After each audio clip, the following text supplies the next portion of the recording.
लोकसभा चुनाव का डंका देश के कोने कोने में बज रहा है। तमाम पार्टियां 24 के इस दंगल में एक दूसरे को धर पटकने के लिए मानो उत्सुक हुए जा रही हैं। फिलहाल देश की राजनीति सिर्फ गर्म ही नहीं बल्कि उबल रही है।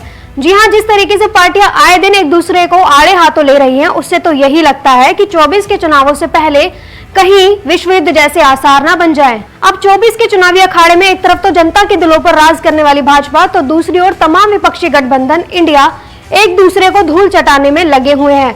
तो दूसरी ओर अब अगर चुनाव नजदीक हो और यूपी में इसका असर न दिखे, ऐसा तो हो ही नहीं सकता। कभी एक समय में यूपी में राज करने वाली पार्टी बसपा फिलहाल इन दिनों सोशल मीडिया से लेकर रियल लाइफ तक काफी सुर्खियां बटोर रही हैं। कभी चुनावों की रणनीति तो कभी गठबंधन का भाव, और ऐसे ही तमाम कारण हैं जिसके चलते बसपा सुप्रीमो आए दिनों चारों ओर छाई रहती हैं। लेकिन आज जो हम आपको बताने जा रहे हैं, इससे शायद आपको झटका लग सकता है। दरअसल हाल ही में जैसे ही विपक्षी गठबंधन इंडिया बना, वैसे ही इंडिया के तमाम नेताओं की तरफ से बयान आने लगा कि लोकसभा चुनाव जो है वो समय से पहले ही हो सकते हैं।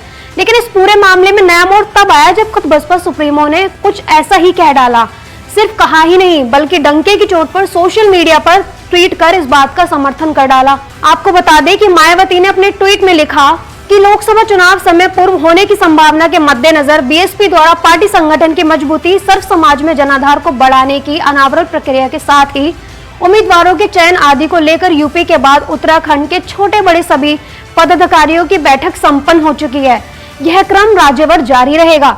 इस ट्वीट में मायावती ने साफ तौर पर बता दिया है कि अभी तक चुनावों के पहले होने के जो कयास लगाए जा रहे थे, वो कहीं ना कहीं सच होते भी दिख रहे हैं, जिसके लिए बसपा भी अपनी तैयारियों को तेज करने में जुट चुकी है। साथ ही अपनी पार्टी को मजबूत करने के लिए लगातार हर कोशिश भी कर रही है। तो दूसरी ओर आपको बता दें कि इससे पहले ममता बनर्जी ने भी बीजेपी पर जल्दी चुनाव कराने का आरोप लगाया था, और तो और यह तक कह डाला कि भाजपा ने चुनाव प्रचार के मद्देनजर सभी हेलीकॉप्टर भी पहले से बुक करा लिए हैं। तो दूसरी ओर अपनी दूसरी ट्वीट में बसपा सुप्रीमो अशोक गहलोत पर भी जमकर बरसी और उन्हें आड़े हाथों ले लिया। मायावती ने अपने ट्वीट में लिखा कि राजस्थान के प्रतापगढ़ में महिला के साथ जो अभद्र असभ्य व्यवहार की जितनी भी निंदा की जाए वह सब कम है। सरकारें इनकी रोकथाम के लिए बीएसपी सरकार जैसी कठोर कार्रवाई क्यों नहीं करती हैं?